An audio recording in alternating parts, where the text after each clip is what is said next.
They handcuffed a quiet black girl to a diner chair and everyone laughed like it was just another joke. Customers pulled out their phones. The manager looked away to protect business. And the bullies felt untouchable because power had always been on their side. But the laughter died the instant a waitress spotted a metal badge that wasn't supposed to be there. Her tray crashed to the floor. And suddenly the people mocking the girl realized they might have handcuffed the wrong person. Stay until the very end, because this story ends in a way you won't see coming. Before we begin, tell us in the comments, where are you watching from today, I promise. The ending will not disappoint. The afternoon rush had turned Frank's Diner, the most popular restaurant beside Lincoln Heights High School, into its usual whirlwind of clattering dishes, sizzling grills, and overlapping conversations. Students crowded the booths after class. Teachers grabbed late lunches before heading home, and local residents filled nearly every remaining seat. The smell of fresh burgers, coffee, and fried onions drifted through the air, while classic rock played softly from the speakers overhead. To anyone walking past the large glass windows, it looked like another ordinary afternoon in a peaceful American town. No one could have imagined that within minutes, the diner would become the stage for an act of public humiliation that would divide everyone inside and expose far more than anyone was prepared to face. Zuri Bennett pushed open the front door with a quiet confidence that immediately drew a few curious glances. She was the new black student everyone at Lincoln Heights had been whispering about since the beginning of the week. Carrying a faded backpack over one shoulder, she scanned the room, searching for an empty booth.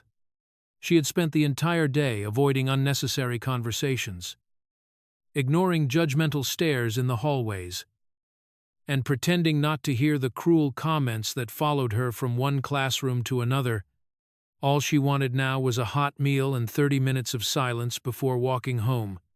She chose a booth near the window, set her backpack beside the table, and opened the menu without realizing that 3 pairs of eyes had already locked onto her from the opposite side of the restaurant. Derek Vaughn leaned back in his chair with the smug confidence of someone who had never been told no in his life. As captain of the school's football team and the son of the city council chairman, he had spent years believing every room belonged to him. Sitting beside him were Austin Hale and Chase Nolan, 2 friends whose family names carried almost as much influence as Derek's. They exchanged amused smiles before Derek slowly stood, deliberately loud enough to attract attention. "Well, look who decided to eat here," he said with a sarcastic grin.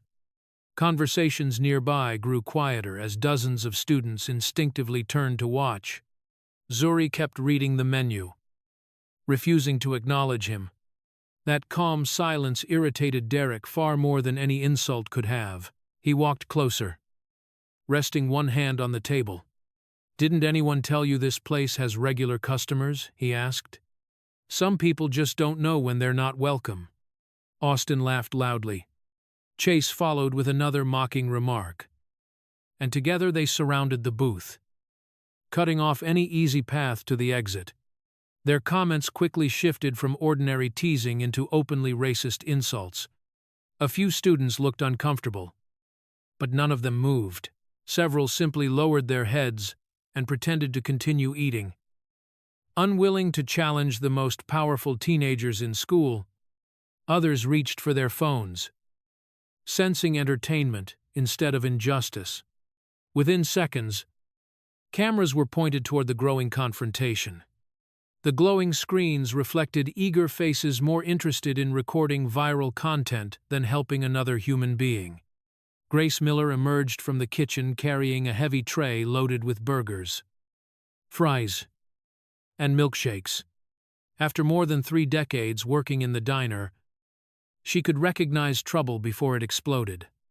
She watched Derek's posture, Austin's mocking smile, Chase's restless pacing, and the growing circle of spectators.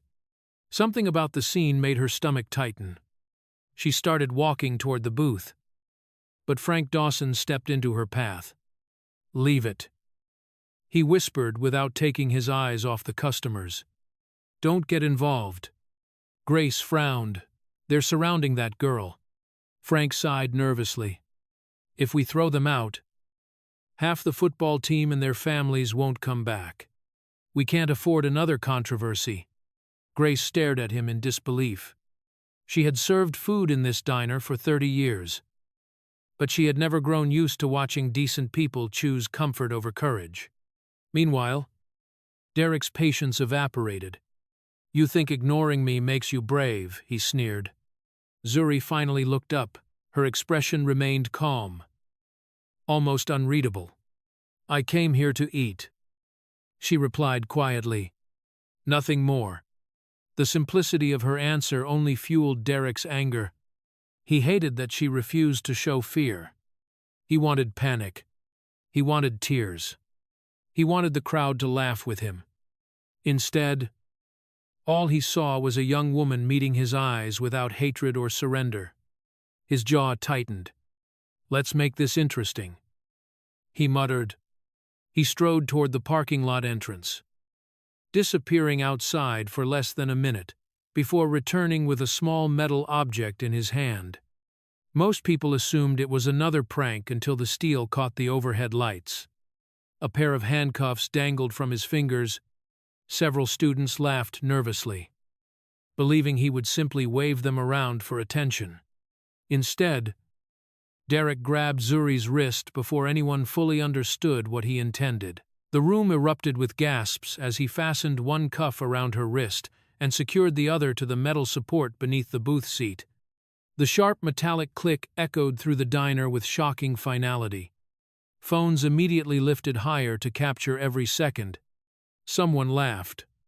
Someone else shouted that it was only a joke. A teenager began live streaming the scene. Comments flooded across the screen faster than anyone could read them.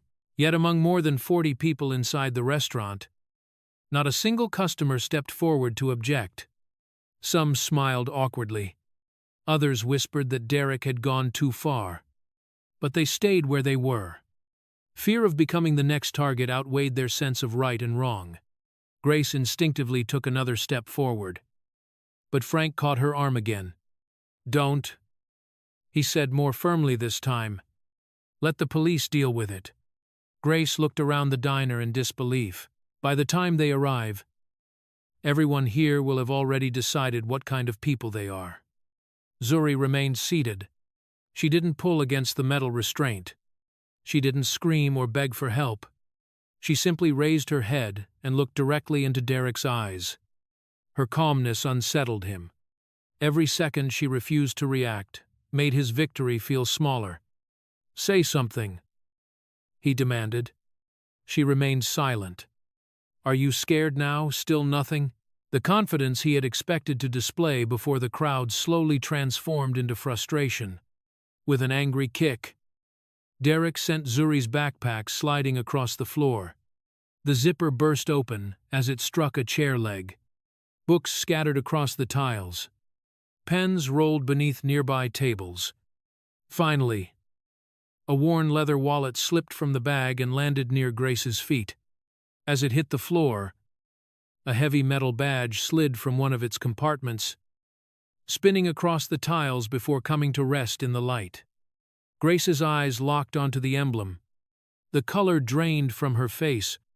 The tray slipped from her trembling hands, crashing onto the floor as plates shattered and milkshakes exploded across the tiles. The entire diner fell silent. No one understood why an ordinary waitress looked as though she had just seen a ghost. Video Grace stood frozen for only a heartbeat, before instinct took over.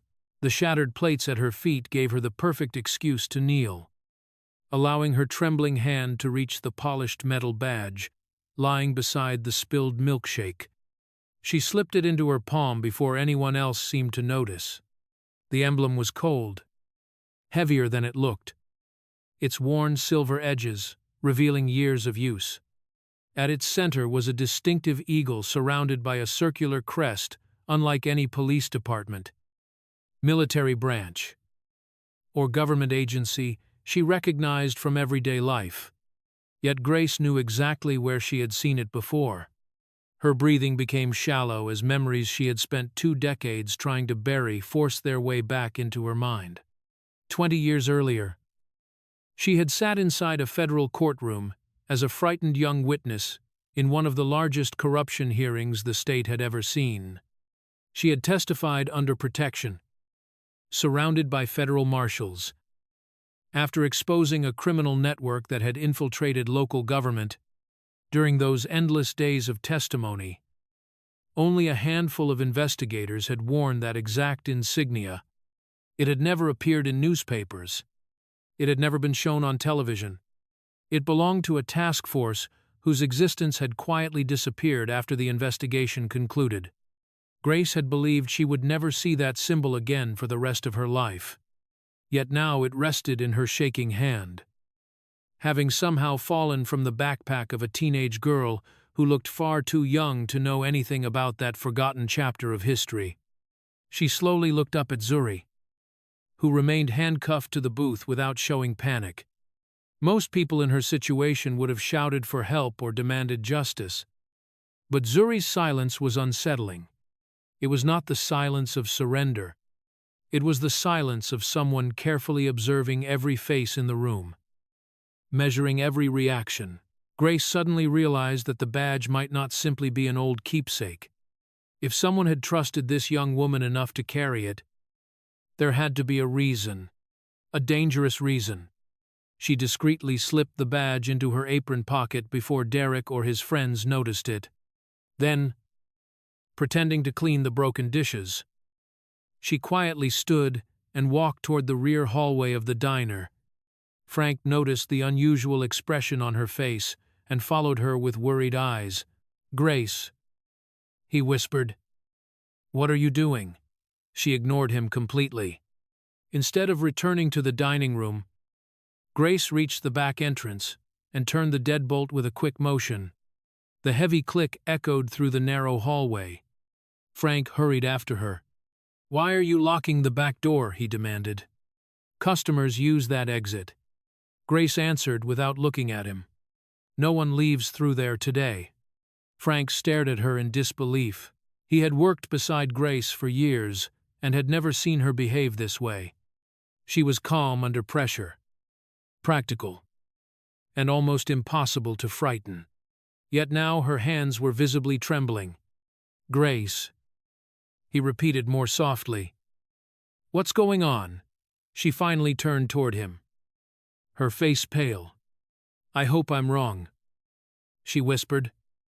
"Because if I'm right, this isn't just about those boys anymore." Back in the dining room, Derek mistook the growing silence for admiration. He leaned against the booth, smiling for the dozens of phones recording him from every angle. Austin encouraged viewers to share the live stream while Chase laughed loudly at the flood of comments appearing on the screen. Within minutes, clips of the confrontation spread across multiple social media platforms. The viewer count climbed from hundreds to thousands, then into the tens of thousands as students across the city began forwarding the video. Some praised Derek, calling it harmless fun or another school prank. Others reacted with outrage, condemning the public humiliation and the openly racist insults that had led to it.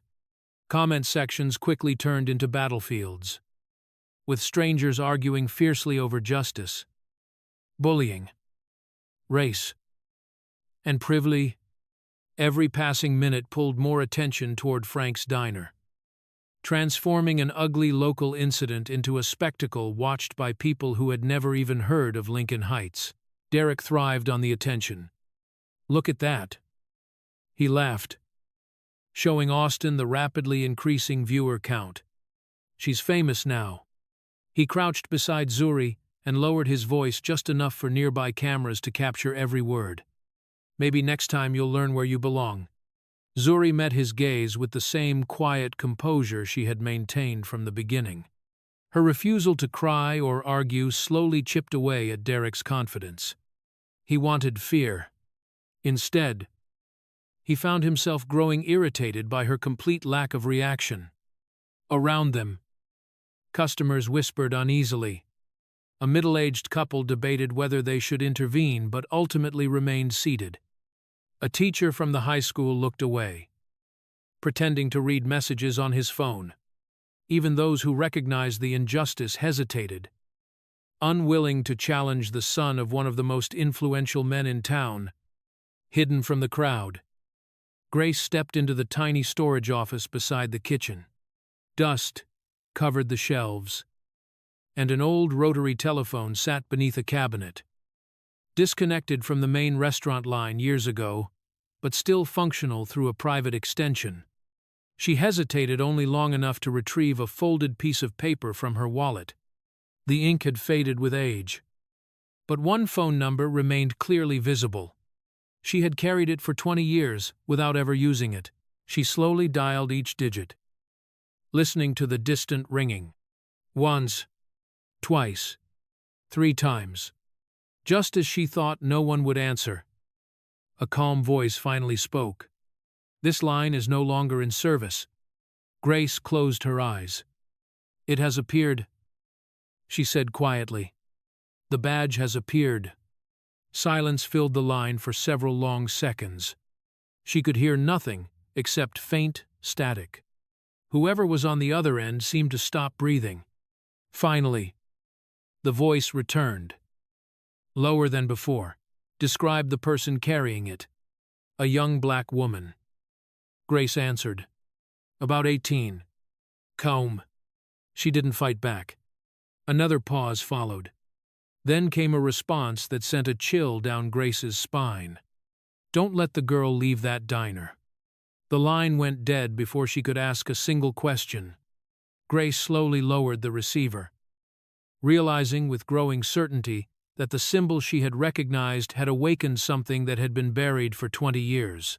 Whatever had begun inside Frank's diner that afternoon was no longer just a story about a bullied student. It had become the first move in a much larger game. And almost everyone in the restaurant was still completely unaware they had already become part of it. The flashing blue and red lights arrived less than 10 minutes after several emergency calls flooded the local dispatch center. What had begun as a cruel act of public humiliation was now attracting attention from far beyond Lincoln Heights High School. Outside Frank's diner, traffic slowed as curious drivers noticed dozens of students gathered on the sidewalk, many still filming through the restaurant's windows. Inside, the atmosphere had become unbearably tense. Conversations had faded into nervous whispers, broken only by the occasional notification from someone's phone as the live stream continued attracting thousands of viewers across the country. Derek Vaughn leaned casually against the booth, where Zuri Bennett remained restrained. Wearing the confident smile of someone who had never experienced real consequences, Austin and Chase stood beside him, laughing at the growing online audience as if the entire situation were nothing more than another prank, destined to make them even more popular. The front door opened, and Officer Liam Brooks stepped inside with calm, measured movements. A veteran patrol officer respected throughout the community. Liam had answered countless disturbance calls over the years. But the moment he entered the diner, he sensed something different. More than 40 silent customers stared back at him. Several phones remained pointed toward the center of the room, despite the obvious discomfort spreading across the restaurant. Broken dishes still covered part of the floor where Grace had dropped the serving tray, and the smell of spilled milkshakes mixed awkwardly with grilled burgers from the kitchen. Liam's eyes settled on Zuri. She sat upright, one wrist secured to the metal frame beneath the booth. Her expression composed despite being surrounded by hostile faces. He approached carefully, ignoring the chorus of voices trying to explain what had happened. Before Liam could ask a single question, Derek stepped forward with the easy confidence of someone accustomed to special treatment. "Officer," he said with a grin, "it's just a joke. Everybody's overreacting." Austin chuckled beside him. "She's fine. We were about to let her go anyway." Chase pointed toward the phones recording the encounter. Look around. Everyone knows it's just for laughs. Liam studied the steel restraint without responding. Who put these on her, he asked. Derek casually raised his hand. I did. But seriously. You'll see the video.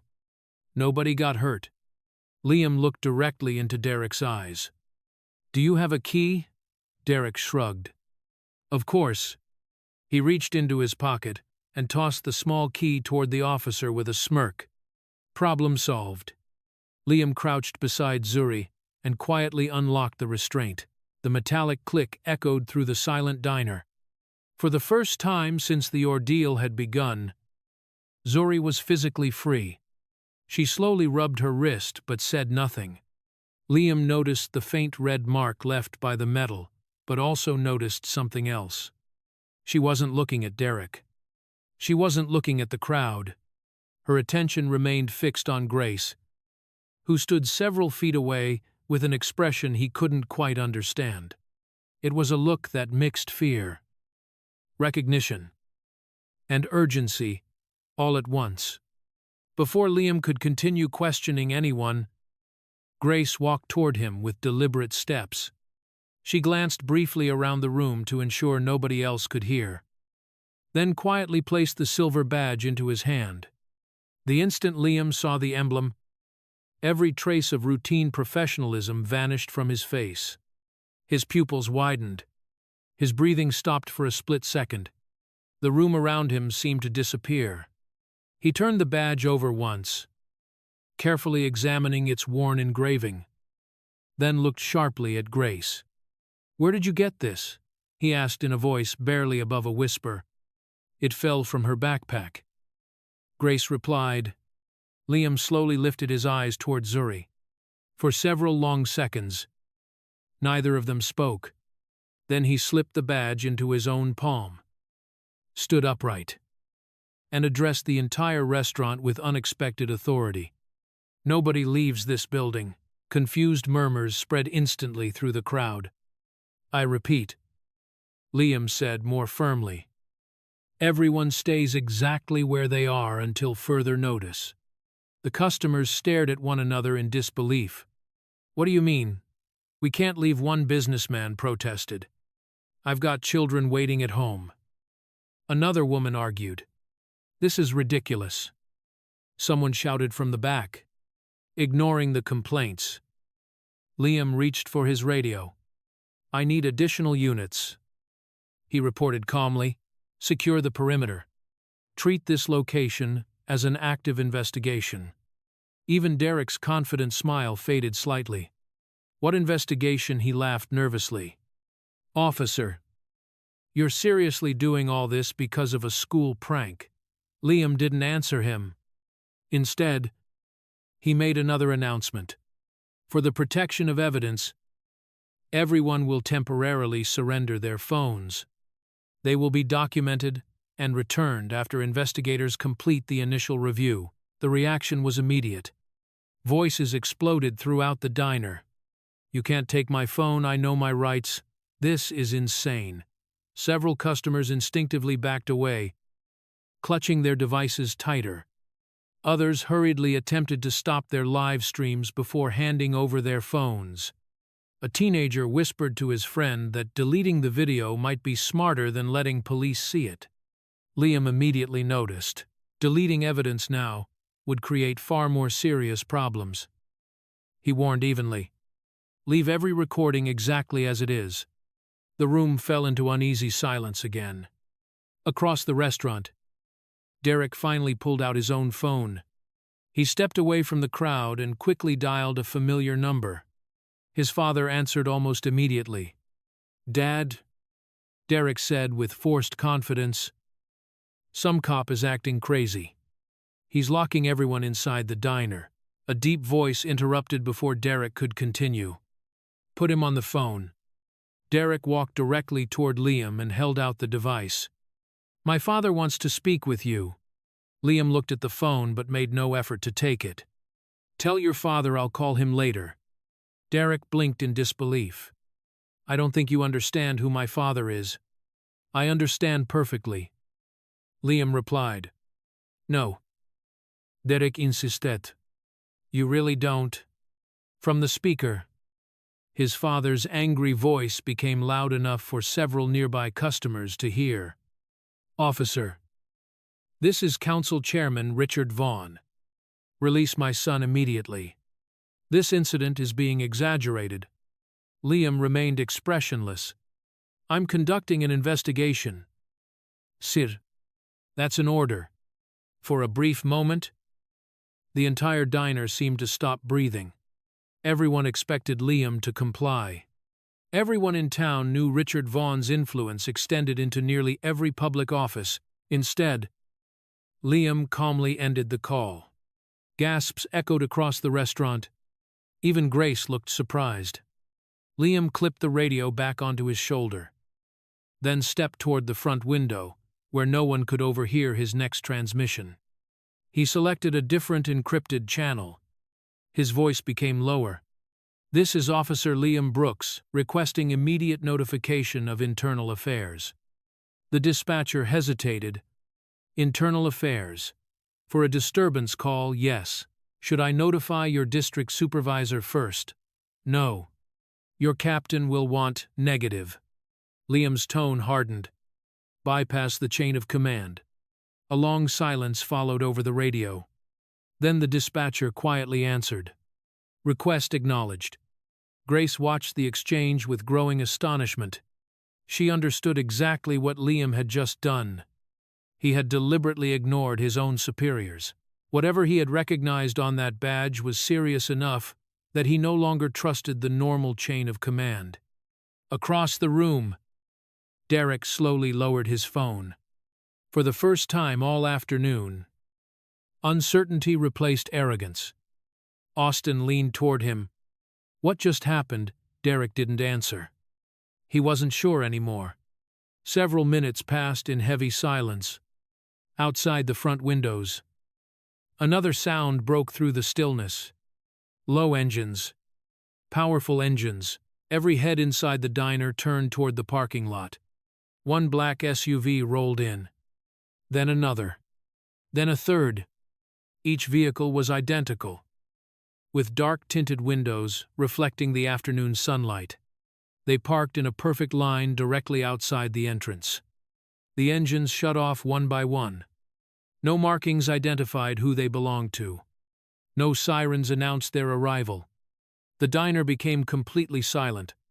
Someone whispered, almost afraid to breathe. Who are they? No one inside had an answer. Then the doors of the first black SUV slowly opened.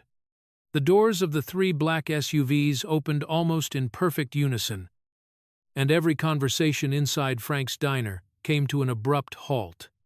4 men and 2 women stepped onto the pavement, all dressed in dark business suits with matching identification cases clipped to their belts.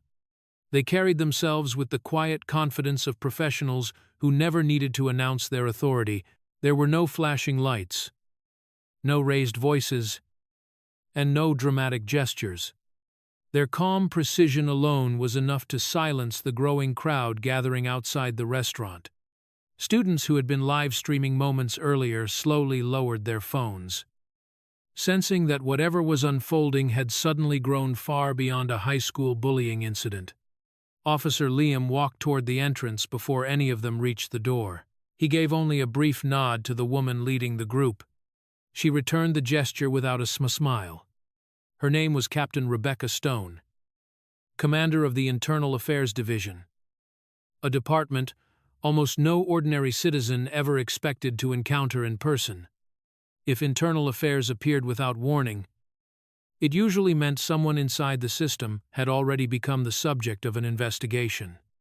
Rebecca entered the diner without introducing herself to anyone. Her sharp eyes scanned the room once, taking in the overturned chairs, broken dishes, frightened customers, and the countless phones still resting on tables after Liam had ordered them preserved as evidence. She ignored Derek Vaughn completely, despite his obvious expectation that she would speak to him first. Instead, her attention stopped on Zuri Bennett. For a brief moment, neither woman spoke. Rebecca stepped closer until only a few feet separated them. Then she quietly extended one hand toward Liam. Without hesitation, he placed the silver badge into her palm. The instant Rebecca's fingers touched the metal, something changed in her expression. She examined every detail of the engraved emblem with remarkable concentration before looking directly into Zuri's eyes. The entire restaurant seemed to disappear around them. "Who gave this to you?" Rebecca asked calmly. Zuri remained silent. Rebecca repeated the question. "Who trusted you with this badge again?" Zuri offered no answer. She simply held Rebecca's gaze with the same calm determination that had unsettled Derek since the confrontation began. There was no fear in her face, only careful restraint. As though she understood the importance of every word she chose not to say, Rebecca watched her for several seconds before slowly slipping the badge into a protective evidence envelope. Instead of appearing frustrated by the silence, she seemed almost relieved. "Very well," she said quietly. "You know more than you're willing to reveal." Zuri answered with the first words she had spoken since Liam removed the handcuffs. "I made a promise." Rebecca studied her expression for another long moment, but chose not to press further. Outside, the growing media presence transformed the parking lot into organized chaos. News vans arrived from local television stations after clips of the live stream exploded across social media. Reporters hurried toward the entrance carrying cameras and microphones, while curious residents gathered behind temporary police barriers. Questions echoed across the parking lot. Was this simply another viral bullying case? Why had Internal Affairs responded instead of ordinary detectives? Why was the diner suddenly being treated like a major crime scene? No official offered any explanation. That silence only intensified public curiosity. The loud rumble of another vehicle interrupted the reporters. A black luxury SUV rolled through the crowd without slowing, forcing several journalists to step aside. The driver's door opened first, followed by the rear passenger door. Richard Vaughn climbed out wearing an expensive tailored suit and the unmistakable confidence of a man accustomed to controlling every room he entered. As chairman of the city council, his influence stretched through schools, local government, and much of the police department. Several reporters immediately recognized him and rushed forward with microphones. But Richard ignored every question. His attention remained fixed on the diner entrance where Derek stood watching with visible relief. "Dad," Derek called. Richard raised one hand, signaling his son to remain quiet. He walked directly toward Captain Rebecca Stone. "I believe this misunderstanding has gone far enough," he declared in a firm, authoritative voice. "My son is a minor. What happened inside was an immature prank that has been exaggerated by social media. I expect this investigation to end immediately." Rebecca neither greeted him nor offered a handshake. She simply looked at him with complete composure. "This investigation will continue." Richard frowned. "I'm not asking." Rebecca's expression remained unchanged. "I'm aware." The surrounding reporters sensed the confrontation becoming more serious and pushed closer, their cameras capturing every second.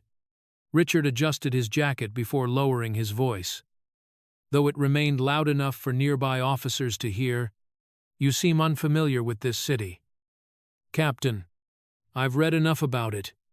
My office oversees the budget for multiple departments." Rebecca said nothing. Richard continued. "I've seen careers disappear over far less than this." Several officers exchanged uneasy glances. Everyone present understood the implication. It was not simply a warning. It was a threat. Officer Liam remained perfectly still, refusing to react. Richard looked toward him next. "You ignored my direct instruction earlier." "I followed department procedure," Liam answered evenly.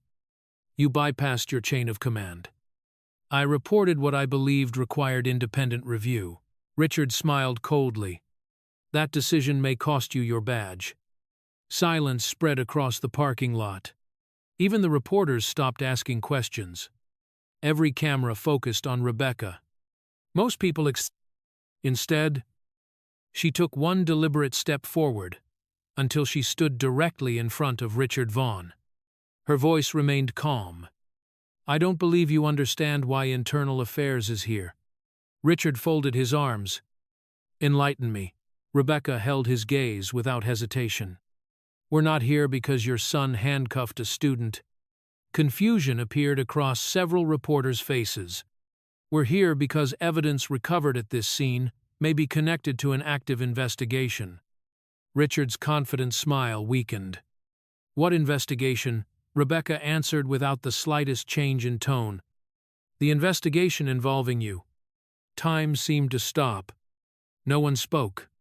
No one moved. The reporters stared in disbelief before instinctively turning their cameras from Derek to his father. Even Derek looked shocked. "What?" he whispered. Richard's expression hardened instantly.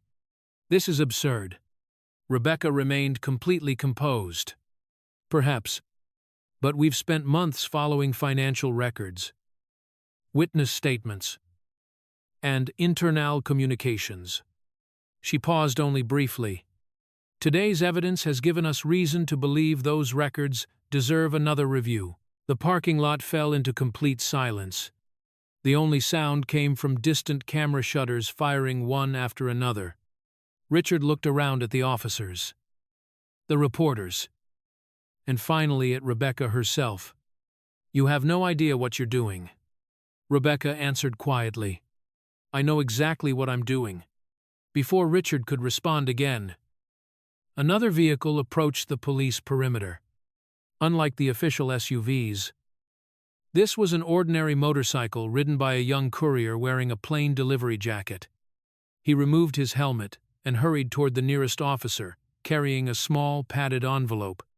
"I've been told to deliver this directly to Captain Rebecca Stone." The officer checked the name before handing it over. Rebecca accepted the package without recognizing the sender.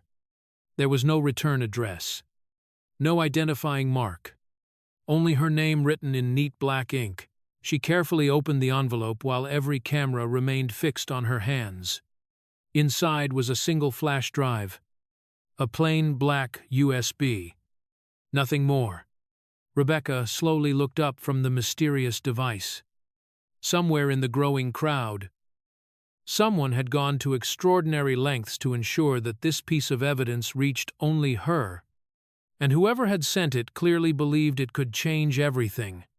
Rebecca didn't open the mysterious USB in the middle of the crowded parking lot. She simply looked at Officer Liam, then toward Frank's diner. "Inside," she said quietly. "Somewhere private." Liam nodded and immediately escorted Rebecca, Grace, Frank, and Zuri into the small office behind the restaurant's kitchen.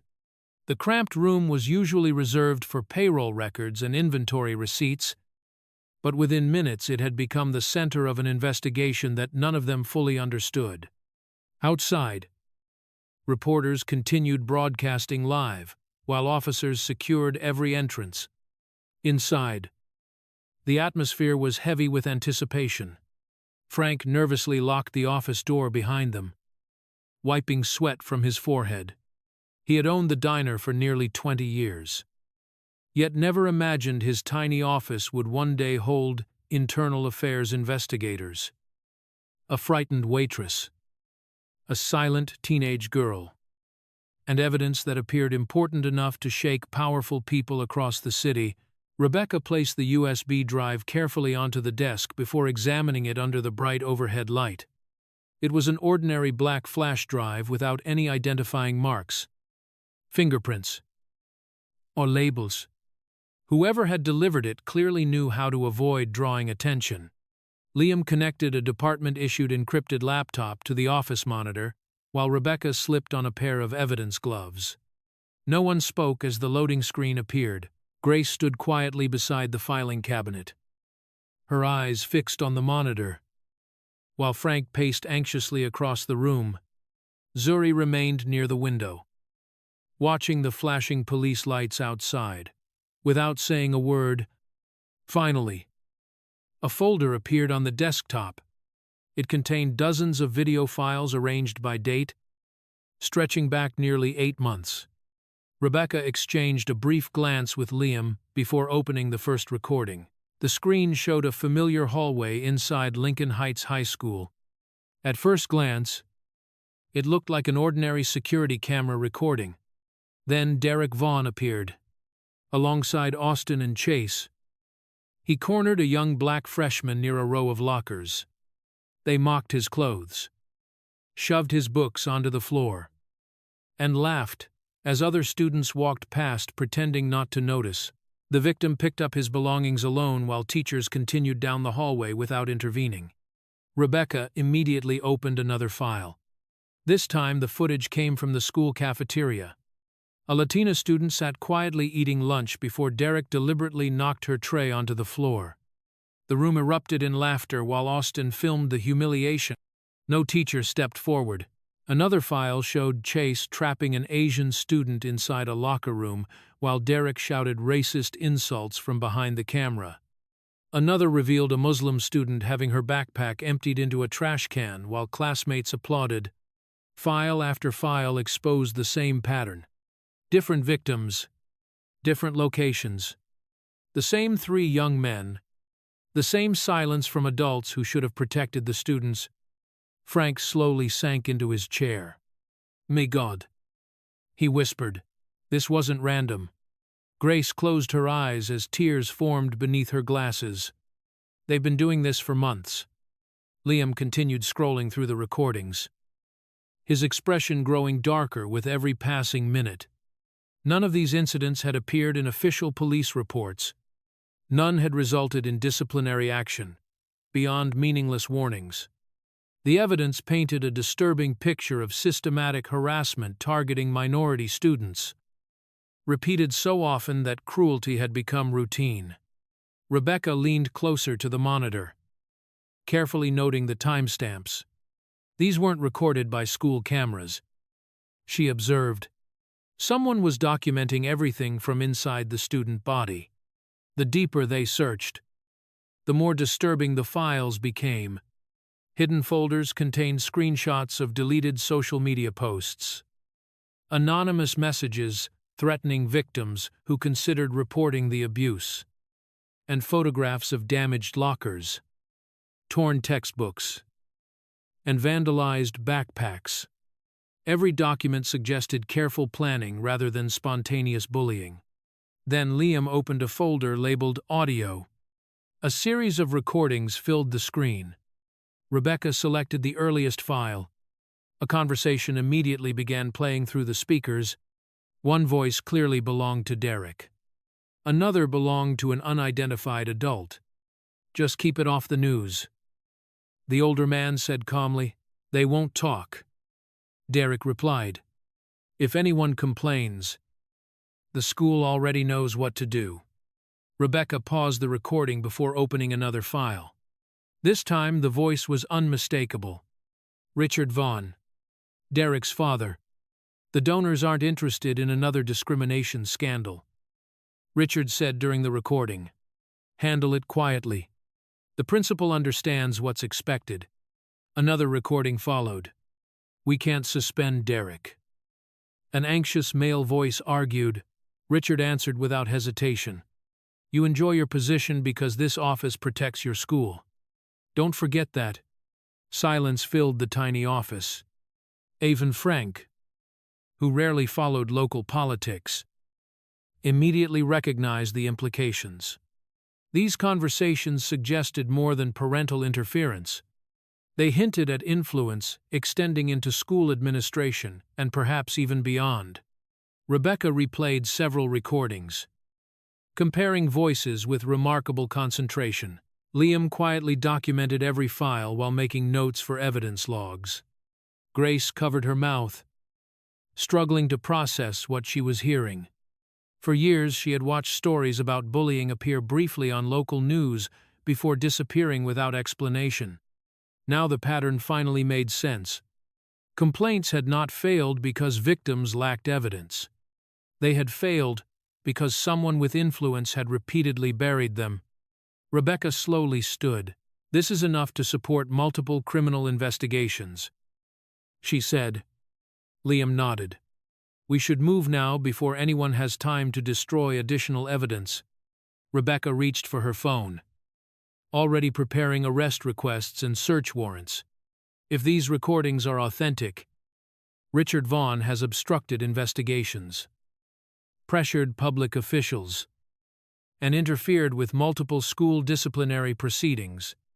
Her voice remained controlled, but the urgency behind her words was unmistakable. "We can't give them another hour." Just as Liam prepared to contact the district prosecutor, something caught Rebecca's attention. She returned to the USB's main directory. One file stood apart from the others. A plain text document. She opened it. Only one sentence appeared. "If you're seeing this, you're already too late." Beneath the message sat another line. "This USB is only a copy." The room became perfectly silent. Rebecca immediately checked the file properties. Every recording had been compressed. Several metadata fields were missing. Liam's expression tightened. Someone duplicated everything. Rebecca nodded slowly. "And whoever made the copy intentionally removed part of the original evidence." Frank stared at the monitor in disbelief. "You mean this isn't everything?" "No." Rebecca answered quietly. "This proves a pattern.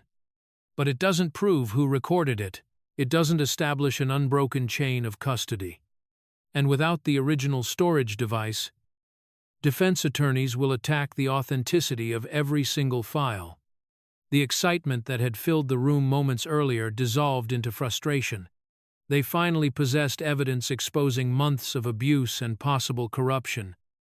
Yet one missing piece still separated suspicion from an airtight prosecution. Rebecca closed the laptop slowly, realizing that moving too quickly could jeopardize the entire case. Richard Vaughn's legal team would challenge every recording the moment charges were filed. For several seconds no one spoke. Then Grace took a hesitant step forward. She looked first at Rebecca, then at Liam, finally at Zuri. "I didn't say anything before," she whispered, "because I wasn't sure." Rebecca turned toward her. "What is it?" Grace took a deep breath. "I think—" She paused, as though weighing whether revealing the truth would place someone in danger. Then she finished the sentence that instantly changed the direction of the investigation. "I know who's holding the original USB." Rebecca wasted no time after Grace revealed that someone was still holding the original USB. Within minutes, Internal Affairs quietly organized a search that stretched across the city. They deliberately avoided involving the local police department any more than necessary, worried that news of the investigation could leak before they reached the witness. Grace sat in the back seat of an unmarked vehicle, nervously giving directions through neighborhoods she had not visited in years. Every street brought back memories she wished had remained buried. She explained that the person keeping the original drive had once worked closely with investigators during the federal corruption hearings 2 decades earlier. After the task force dissolved, he disappeared from public life, refusing every request for interviews and avoiding anyone connected to politics. Grace had protected his identity all these years because she believed silence was the only reason he had survived. Now, however, there was no other choice. If the original evidence still existed, it represented their strongest chance to expose not only months of bullying, but a network of influence that had quietly protected powerful people for years. The convoy arrived at a modest house on the outskirts of the city shortly before sunset. Curtains covered every window. The mailbox overflowed with unopened letters, and the front porch light remained switched on despite the fading daylight.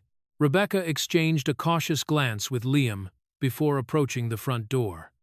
She knocked firmly and announced herself, but no one answered. Grace frowned. "He always answered," she whispered. "No matter what."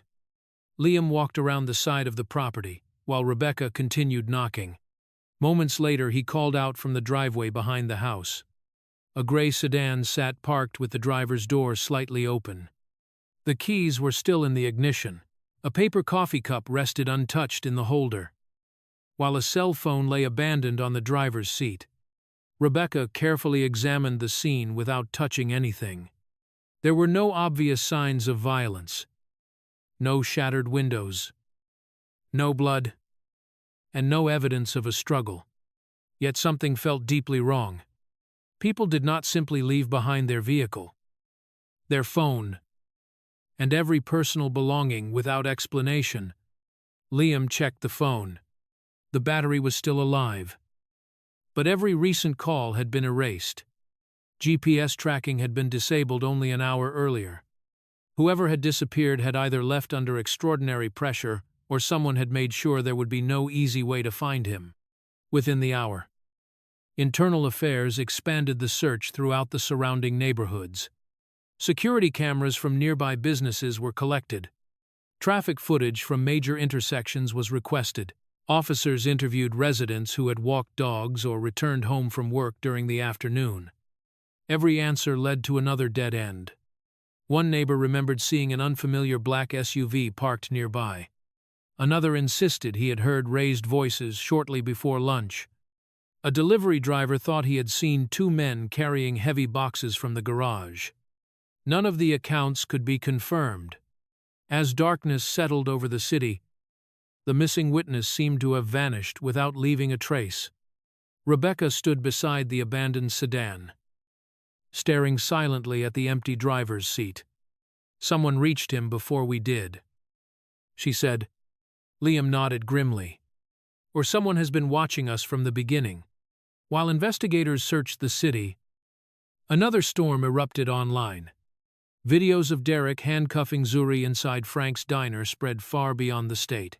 National news programs replayed the footage throughout the evening, while social media platforms filled with millions of comments debating what had happened.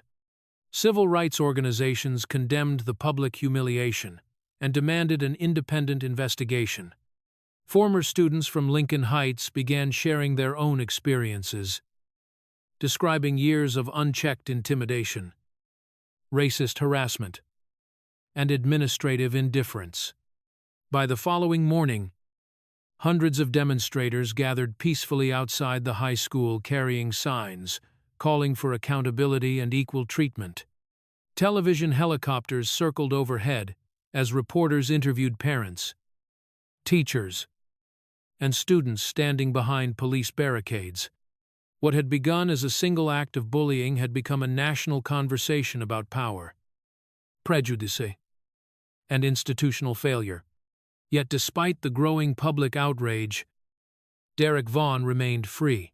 His attorneys secured his release within hours, insisting the incident had been nothing more than an immature prank exaggerated by political motives.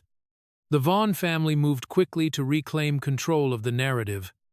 That afternoon, Richard Vaughn appeared before dozens of cameras during a carefully organized press conference outside City Hall. Standing beside his wife and son, he described Derek as a respectful young man whose reputation was being destroyed by misinformation. He accused unnamed investigators of turning an ordinary disagreement between students into a politically motivated attack against his family. Then his tone sharpened. Without mentioning Zuri by name, he suggested she had deliberately provoked the confrontation and allowed herself to become the center of attention because she knew cameras were recording. The implication spread rapidly across television and social media. Supporters of the Vaughn family repeated the claim, arguing that the video showed only a brief moment without the events leading up to it. Others rejected the statement entirely, pointing out that no amount of provocation justified public humiliation or racist abuse. Once again, the country found itself divided. Zuri watched the press conference from a quiet room inside a temporary safe location arranged by Rebecca. She listened without interrupting as commentators argued over her motives, her silence, and even her character. Grace sat nearby, visibly distressed by the accusations. "I'm sorry," she whispered. "None of this should have happened to you." Zuri slowly shook her head. "They're not attacking me because they're telling the truth," she replied softly. "They're attacking me because they're afraid of what the truth might become." Rebecca looked toward her with growing respect. Despite everything that had happened, Zuri had not allowed anger to dictate her decisions. She remained focused on something larger than the insults filling television screens. Late that evening, as investigators continued searching unsuccessfully for the missing witness, a courier quietly arrived at the safe house. He carried no official identification and claimed only that an elderly woman had asked him to deliver an envelope directly to Zuri Bennett. Rebecca inspected the package carefully before allowing Zuri to open it. Inside lay a single faded photograph, its edges worn by time. The image had clearly been taken more than 20 years earlier. Two people stood side by side in front of an old federal courthouse. One was unmistakably Grace, much younger but instantly recognizable. The other was a man Zuri had not seen since childhood. Her father. He stood beside Grace, both wearing serious expressions as if the camera had captured them in the middle of an investigation rather than an ordinary photograph. There was nothing else inside the envelope. No letter. No explanation. Only one date written neatly on the back of the picture. 20 years earlier. Grace stared at the photograph, her face turning pale. "I never knew this still existed," she whispered. Zuri continued studying her father's face, memories long buried, suddenly returning with startling clarity. Her mother had often hinted that her father had lived a dangerous life before disappearing from public view. But every attempt to ask questions had been met with silence. As a child, Zuri had assumed those stories were simply a way of protecting painful family memories. Now the photograph proved otherwise. She looked at Grace, then back at the image. A quiet realization settled over her. "So," she whispered, her voice barely audible, "my mother was telling the truth all along." Outside, another police radio crackled with news that the missing witness was still nowhere to be found. Inside, Zuri carefully folded the photograph and slipped it into her pocket. For the first time in her life, she understood that the answers she had been searching for were hidden not only behind Derek Vaughn's actions, but within a forgotten chapter of her own family's past, and from that moment forward, she made a decision that would change the course of the investigation forever. She would uncover the truth herself, no matter how many powerful people wanted it to remain buried. Morning sunlight filtered through the narrow windows of the temporary safe house. But none of the people gathered inside felt any sense of relief. The faded photograph that had arrived the previous evening lay in the center of the dining table, beside several copies of the mysterious badge and the duplicate USB. Zuri Bennett stared at the picture once again, tracing the familiar outline of her father's face with her eyes. Until now, every memory she had of Nathan Bennett came from fragments, short conversations with her mother, an old birthday card, and stories that always ended before they explained why he had disappeared from public life. Seeing him standing beside a much younger Grace outside a federal courthouse transformed those scattered memories into something far more unsettling. He had not simply been present during an important moment. He had belonged there. Whatever operation had connected him to Grace 20 years earlier was no coincidence. And for the first time, Zuri realized that her family's history had been tied to the same mystery unfolding around her. Rebecca Stone placed several folders on the table before breaking the silence. "If we're going to understand why that badge still matters," she said, "we need to find the original case files." Liam nodded in agreement. Most official records from investigations conducted 20 years earlier had been transferred to the city's historical archives after the task force responsible for the operation was dissolved. Access would not be simple. But Rebecca's authority through internal affairs allowed them to request temporary entry before anyone had time to interfere. Grace hesitated before speaking. "There are things in those files I hoped nobody would ever have to read again," she admitted quietly. "But if someone is willing to make people disappear just to hide the truth, then maybe keeping silent has only protected the wrong people." Frank volunteered to drive Grace, insisting he could no longer stand on the sidelines after everything that had happened inside his diner. Within the hour, the five of them left together for the old municipal archive located beneath the original city courthouse. Unlike modern government buildings filled with glass and polished steel, the archive resembled a forgotten basement preserved by habit rather than necessity. Dust floated through narrow beams of light, and endless rows of metal shelves stretched into the distance, each packed with aging case files, financial records, and evidence boxes dating back decades. The building's elderly archivist checked Rebecca's authorization twice before unlocking a restricted storage section rarely visited by anyone. According to the index, several boxes connected to a federal anti-corruption investigation from 20 years earlier should have been waiting inside. Rebecca followed the numbered shelves while Liam carefully documented every location they searched. Zuri walked beside Grace, noticing the older woman's breathing become increasingly uneven with every step. She recognized the place.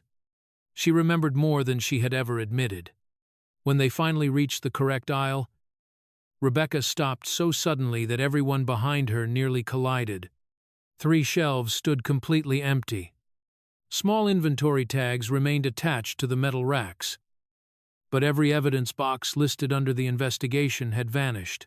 Liam immediately checked the electronic catalog again before searching neighboring shelves. Convinced they had made a mistake. They had not. The files were gone. Even stranger, faint rectangular marks in the dust revealed that the boxes had been removed only recently. Grace slowly reached toward one of the empty spaces with trembling fingers. "They were here," she whispered. "I testified from these files." Rebecca's expression hardened. Whoever took them knew exactly what they were looking for. The archivist hurried over, visibly confused by the discovery.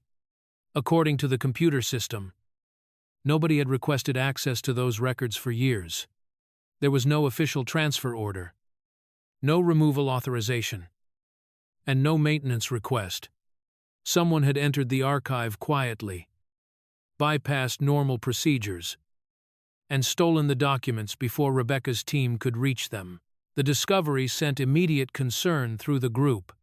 Rebecca ordered the archive temporarily sealed while technicians began photographing the empty shelves for evidence. Liam requested security footage from every hallway and entrance leading into the storage area. While officers worked upstairs, Grace slowly confessed what she had hidden for decades. 20 years earlier, she had never intended to become involved in any investigation. She had simply witnessed several meetings between influential businessmen, elected officials, and individuals later connected to bribery and public corruption. When federal investigators approached her, Nathan Bennett convinced her that telling the truth would protect future victims even if it placed her own life in danger. She entered the Witness Protection Program for a period, testified during closed hearings, and eventually returned under a new identity after the investigation officially ended. "Nathan never promised the world would become fair," Grace said quietly, looking toward Zuri. "He only promised that someone had to keep fighting for it." Zuri listened in complete silence. Every sentence reshaped the image she had carried of her father throughout her childhood. He had not abandoned his family because he stopped caring. He had lived inside a dangerous investigation that clearly had never truly ended. Rebecca asked Grace why she had never told Zuri's mother about continuing threats after the trial. Grace lowered her eyes. "Because we believed everyone responsible had already been exposed." She paused before adding, "We were wrong." Frank leaned against a nearby shelf, visibly shaken. If they're stealing government records 20 years later, he muttered. They're terrified of something still hidden inside them. Later that afternoon, the group returned to Grace's modest home. Hoping old personal belongings might reveal clues the archive no longer contained, Grace unlocked a hallway closet that had remained untouched for years. Inside were faded notebooks, newspaper clippings, photographs, and a small wooden box sealed with brittle tape. As they sorted through the contents, Zuri discovered handwritten notes made by Nathan during the original investigation. Most entries referred to meetings, dates, and coded initials rather than full names. But one sentence stood out among the aging pages. The corruption isn't limited to politicians. Someone inside law enforcement is feeding them every move we make. Rebecca read the line twice before placing the notebook carefully into an evidence bag. If Nathan had suspected a leak inside law enforcement decades ago, it explained why witnesses continued disappearing and why official records had vanished just hours before their arrival. Just before sunset, Liam received the requested security footage from the municipal archive. Everyone gathered around his laptop as the recording played. The black and white video showed the restricted hallway only a few hours before Rebecca's team had entered the building. A single individual wearing a baseball cap and dark jacket unlocked the storage door using what appeared to be an authorized access card. The person's movements were calm and deliberate, suggesting complete familiarity with the archive. Several minutes later, the same figure emerged carrying 2 evidence boxes before disappearing through a staff exit. Liam paused the recording and enlarged the image as much as the camera allowed. Although the face remained partially hidden beneath the cap, one unmistakable detail caught everyone's attention. Grace's expression changed instantly. "I know that walk," she whispered. Rebecca leaned closer to the screen. "So do I." The figure wasn't a stranger. It was someone every one of them had seen before. Someone close enough to move freely through official buildings without attracting suspicion. Rebecca slowly closed the laptop. If that person accessed restricted evidence this easily, she said, her voice growing colder, then we're dealing with more than stolen files. She looked toward Liam. "I think the insider Nathan warned about never left the system." Rebecca barely slept after reviewing the security footage from the municipal archive. The blurred figure, leaving with the stolen evidence boxes, was still impossible to identify with certainty. But every instinct told her that the answer was much closer than anyone wanted to admit. Before sunrise, she arrived at the Lincoln Heights Police Department carrying Nathan Bennett's notebook, copies of the archived surveillance video, and the duplicate USB. Liam was already waiting in the digital forensics unit, where technicians had spent the night recovering deleted files from phones collected at Frank's diner. Every monitor displayed timelines, surveillance logs, and communication records connected to the growing investigation. What had started as a public bullying case had now expanded into a complex inquiry involving missing evidence, political influence, and possible corruption inside multiple public institutions. Rebecca looked around the room before quietly saying, "If Nathan was right 20 years ago, the leak is still inside this building. We stop assuming we're looking for mistakes. From this moment forward, we're looking for betrayal." Using department access logs, Liam requested a complete history of everyone who had entered the digital evidence database during the past 12 months. At first, nothing appeared unusual. Routine reviews, evidence uploads, and scheduled maintenance filled most of the records. Then one technician noticed an unusual pattern. Certain surveillance videos connected to incidents at Lincoln Heights High School had been opened late at night, only hours before they were automatically deleted under standard retention policies. Rebecca immediately ordered those access records expanded. One employee's identification number appeared repeatedly beside files involving Derek Vaughn and his friends. Officer Mark Ellison, a respected patrol supervisor with nearly 15 years of service, had quietly accessed multiple reports unrelated to his own assignments. Even more suspicious, several of those reports had vanished within 24 hours after his review. Liam stared at the screen in disbelief. He never should have been anywhere near these files. He muttered. Rebecca nodded grimly. Unless someone wanted to make sure they disappeared. Before confronting Ellison, Rebecca requested his communication history through Internal Affairs. Financial investigators had already begun reviewing records connected to Richard Vaughn. And another disturbing connection emerged almost immediately. Ellison's personal phone had exchanged dozens of calls with an assistant employed directly by Vaughn's political office. Many of those conversations occurred within minutes after bullying complaints were filed against Derek at school. Rebecca carefully compared the timestamps. Complaint submitted. Ellison accesses evidence. Phone call placed. Surveillance footage disappears. The sequence repeated itself again and again. There were too many coincidences to ignore. Liam leaned back slowly, shaking his head. He wasn't covering up isolated incidents. He said quietly, he was protecting an entire system. Across town, however, Derek Vaughn was busy rewriting the story in front of television cameras. His legal team arranged another carefully managed media appearance outside Lincoln Heights High School, where dozens of reporters had gathered following days of national attention, standing beside his parents. Derek abandoned the arrogance he had displayed inside Frank's diner. Instead, he adopted the image of a frightened teenager, overwhelmed by public criticism. Speaking through carefully rehearsed pauses, he claimed he had become the target of online harassment and political manipulation. He admitted that handcuffing Zuri had been a stupid joke, but insisted the media had transformed him into a monster while ignoring the pressure he faced as the son of a public official. His attorneys emphasized that millions of viewers had seen only a short video clip rather than the full story. Supporters applauded his statement, arguing that teenagers often made poor decisions without deserving to have their lives destroyed.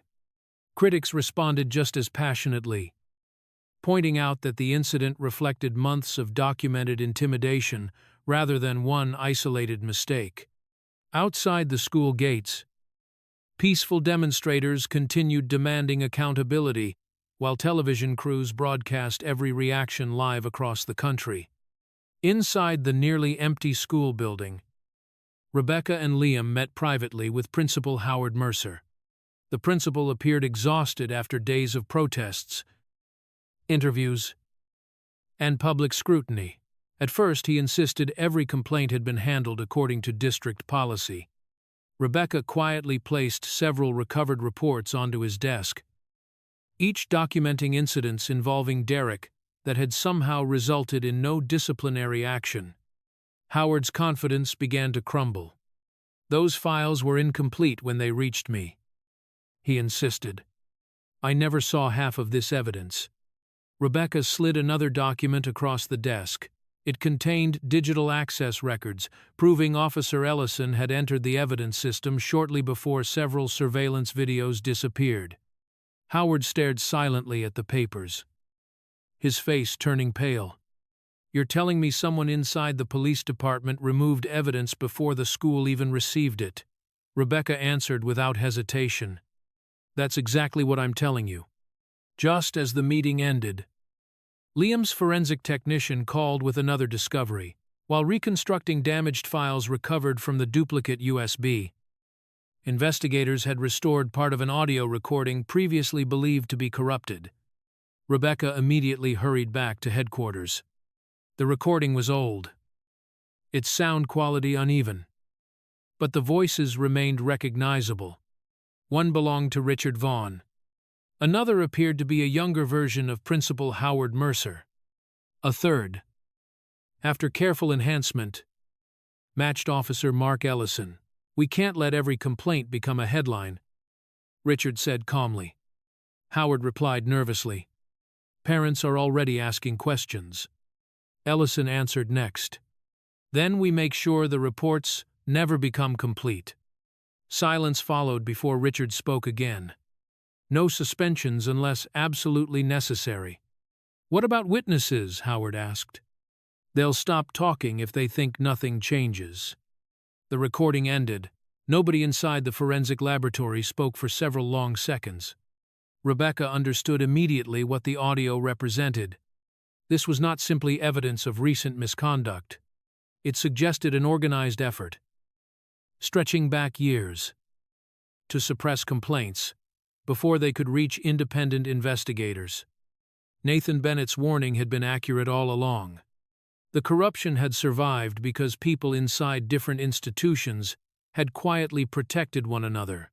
Rebecca authorized preparation of arrest paperwork and expanded internal affairs interviews before any warrants could be finalized. However, her secure phone vibrated. The caller identification displayed the office of the State Public Safety Commissioner. She stepped into a quiet hallway before answering. "Captain Stone." A measured voice greeted her. "Rebecca, this investigation has become politically sensitive. I'm aware. You are instructed to transfer all materials to the Regional Review Committee, effective immediately." Rebecca frowned. "We're in the middle of identifying additional suspects. Those decisions are no longer yours." She remained silent. The commissioner continued. "You are to suspend all investigative activity until further notice." Rebecca looked through the hallway window toward the evidence room, where Liam continued organizing recovered files. "On whose authority?" she asked. "That information is above your clearance." The line went silent. Then came the final instruction. "Stand down." "Captain." The call ended before Rebecca could respond. She lowered the phone slowly, replaying the conversation in her mind. Years earlier, Nathan Bennett had written that someone inside law enforcement had been feeding information to powerful officials. Now, just as the investigation began exposing that network, pressure was arriving from levels far beyond the local department. Rebecca walked back into the evidence room without mentioning the call immediately.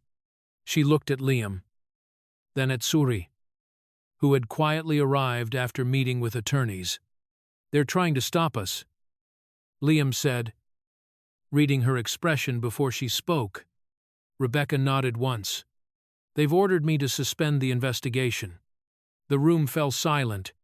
After a long pause, Rebecca carefully placed the phone on the evidence table. "I've spent my career following procedure," she said quietly. "But procedure only works when the system deserves your trust." She looked toward Nathan Bennett's notebook lying beside the recovered recordings. He refused to quit. Rebecca picked up the notebook. "So will I." From that moment forward, the investigation would continue, not because permission had been granted, but because the truth had become too important to abandon. The morning of the public hearing transformed City Hall into the center of national attention. Television satellite trucks lined the surrounding streets long before sunrise. Reporters rehearsed their opening broadcasts beneath temporary lighting rigs, and hundreds of citizens gathered behind security barriers, carrying signs demanding accountability, transparency, and justice. Some held photographs of students who had quietly transferred out of Lincoln Heights High School after enduring years of harassment. Others carried nothing more than handwritten posters, bearing a single message: no one is above the law. Inside the hearing chamber, every seat was filled. Journalists occupied the back rows with cameras already recording, while attorneys, investigators, and community leaders settled into their assigned places. Rebecca Stone entered with Officer Liam Brooks and Zuri Bennett, carrying several sealed evidence cases that represented months of relentless investigation. Across the room sat Derek Vaughn beside his parents and an impressive team of defense attorneys, all projecting confidence. Despite the growing pressure surrounding them, Richard Vaughn remained composed, occasionally whispering instructions to his legal counsel. But the certainty he had displayed only days earlier had noticeably faded. Too many questions had surfaced. Too many witnesses had refused to remain silent. The hearing began with routine procedural statements before the presiding commissioner invited Rebecca to summarize the investigation. She spoke calmly, avoiding dramatic language and allowing documented facts to carry their own weight. She described the pattern of repeated harassment directed toward minority students, the disappearance of school records, the deleted surveillance footage, and the evidence suggesting interference by individuals holding positions of public trust. Large monitors displayed timelines connecting bullying complaints, evidence access logs, and communications between school officials and public offices. The room remained remarkably quiet. No one interrupted. Every document reinforced the conclusion that the incident inside Frank's diner had not been an isolated act of cruelty, but the visible surface of a much deeper pattern. Rebecca then paused before introducing what everyone had been waiting to see. Liam stepped forward carrying a sealed evidence container. "This," he announced, "is the original storage device recovered during yesterday's investigation." A murmur spread across the chamber. For several tense seconds, nobody spoke. The original USB drive, believed lost since the investigation began, had finally been recovered after investigators received an anonymous tip, leading them to a secure safety deposit box registered under an assumed identity. Independent forensic specialists immediately verified that the files had never been altered since their creation. Unlike the duplicate copy, the original device preserved complete metadata, recording dates, digital signatures, and an uninterrupted chain of custody. Every recording could now be authenticated beyond reasonable dispute. Rebecca carefully inserted the USB into the courtroom's secure evidence system. On EB1, videos appeared across the large display screens. They showed Derek, Austin, and Chase repeatedly targeting students from different racial and ethnic backgrounds over many months. Each incident revealed humiliation, intimidation, and deliberate abuse, while teachers, administrators, and sometimes even responding officials either ignored the behavior or quietly minimized its seriousness. Gasps echoed through the audience as the pattern became impossible to dismiss. Richard Vaughn's attorneys immediately rose in protest. "We object."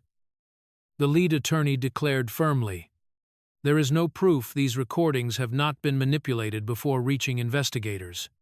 Rebecca expected the challenge. Without hesitation, Liam presented the forensic certification prepared by an independent digital laboratory. The report confirmed that every file retained its original creation dates, encryption signatures, and recording history. Multiple experts had verified the authenticity without finding evidence of editing or tampering.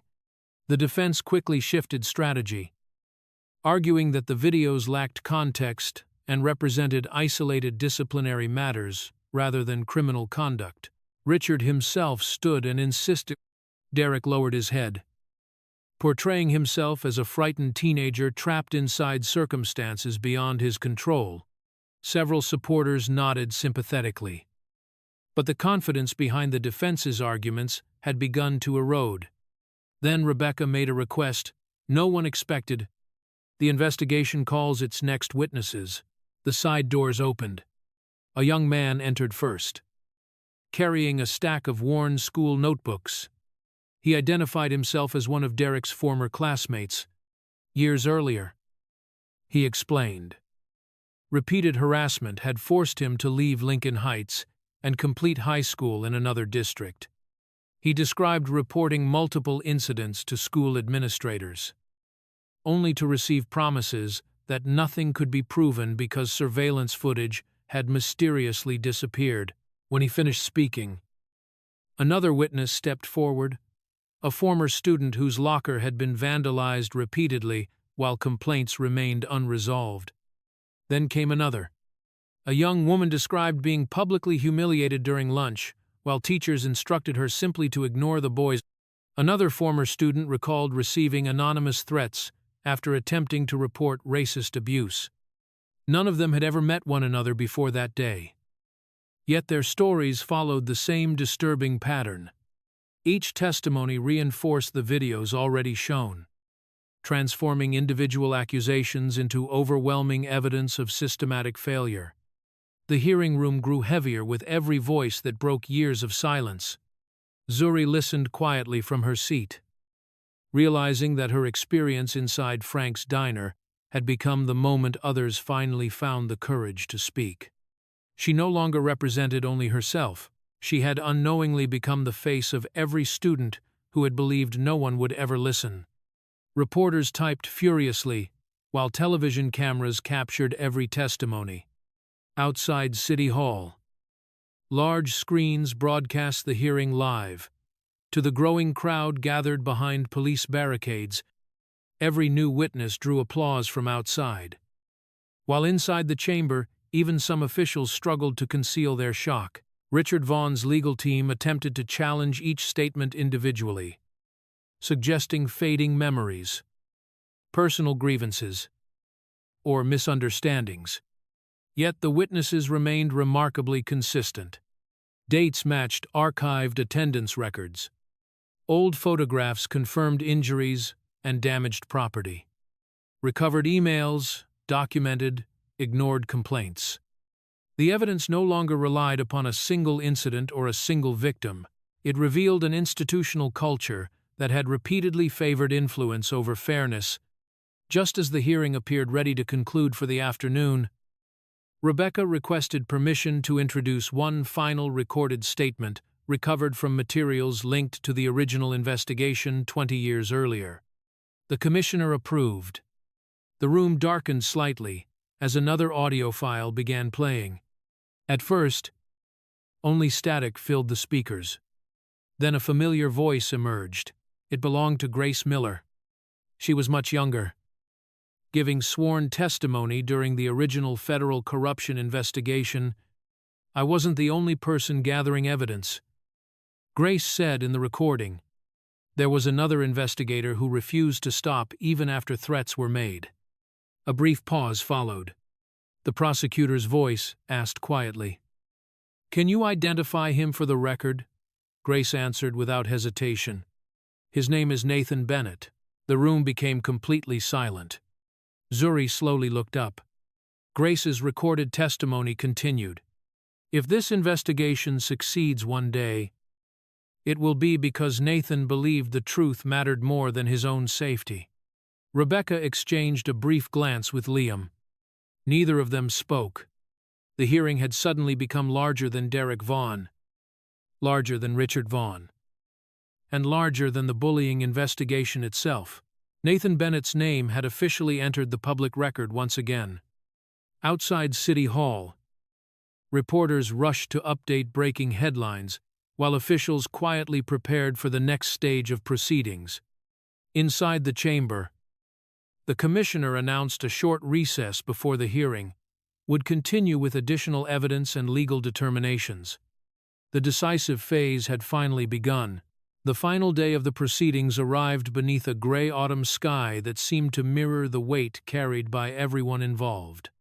The courthouse steps, once occupied by reporters searching for dramatic headlines, had become a gathering place for students, parents, teachers, and ordinary citizens who had followed the case from the moment a terrified young woman was handcuffed inside Frank's diner.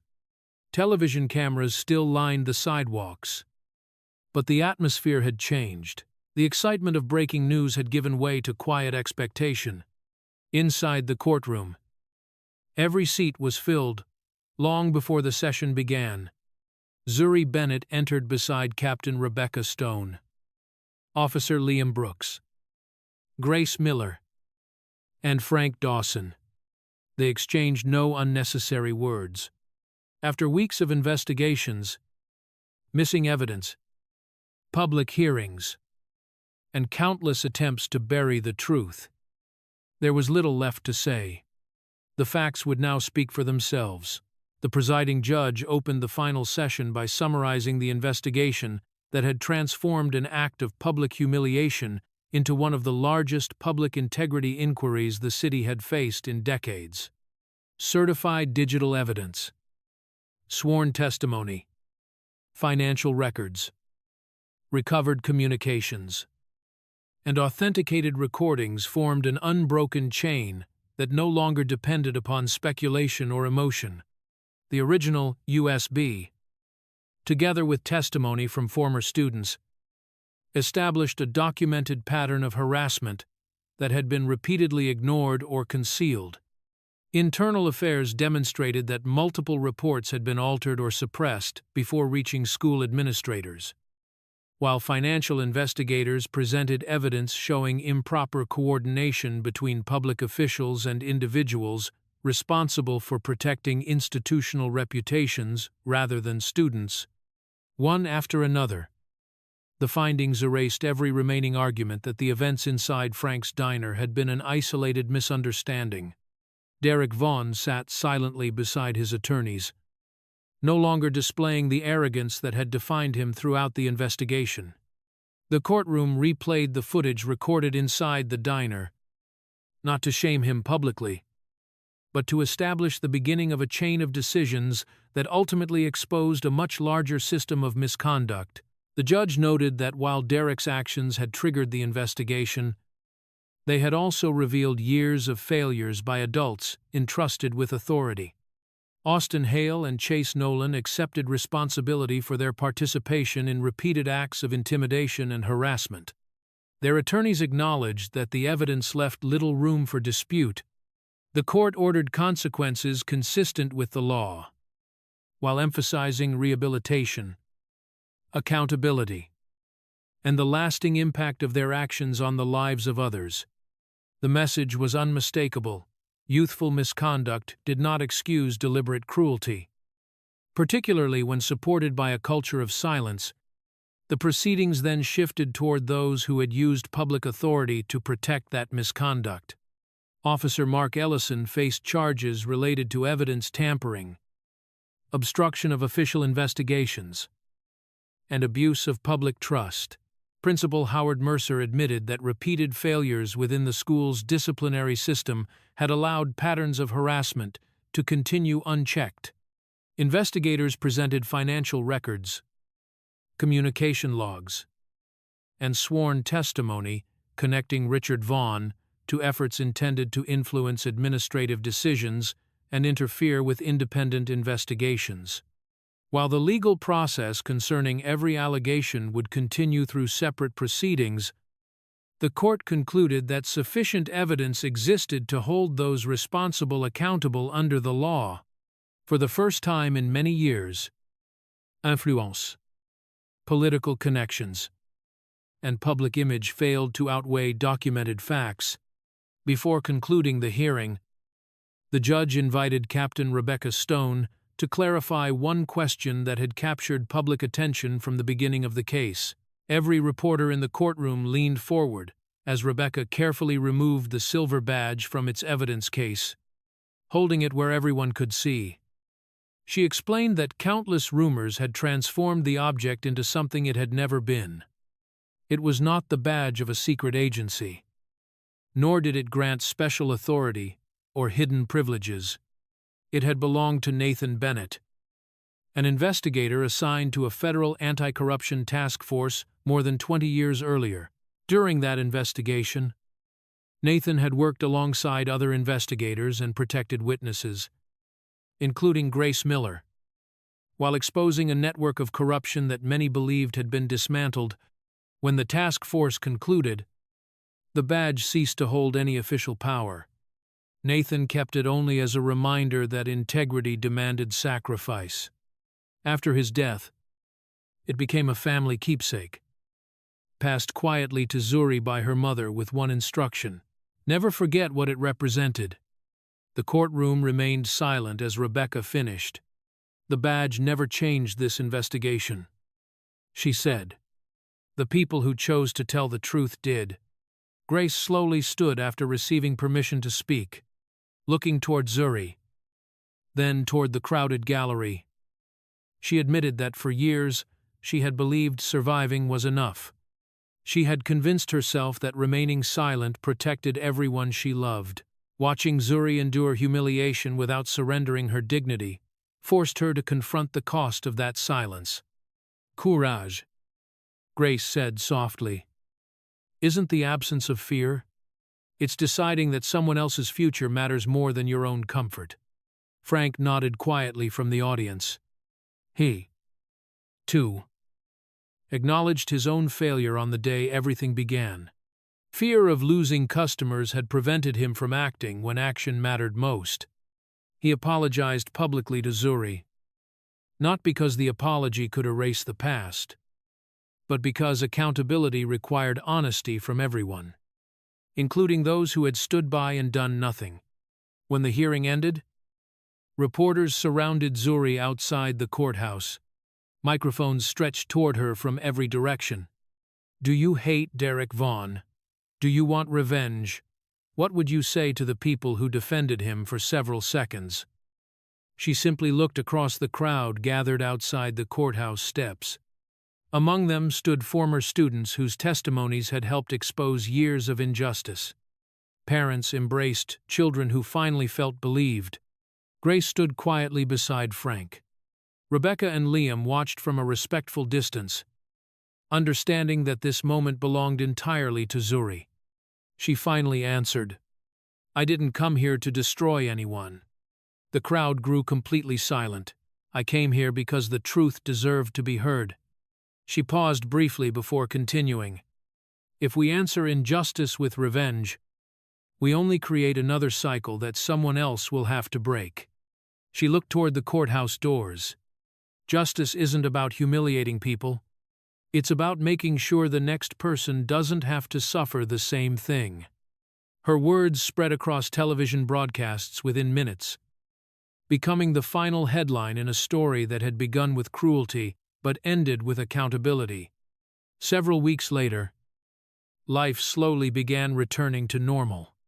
Lincoln Heights High School introduced new reporting procedures, independent oversight, and student support programs designed to ensure complaints could no longer disappear unnoticed. The demonstrations outside the school ended, replaced by community meetings focused on rebuilding trust.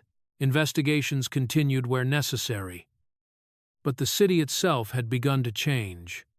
The people who once believed influence could silence every voice had discovered that truth, though delayed, possessed remarkable endurance.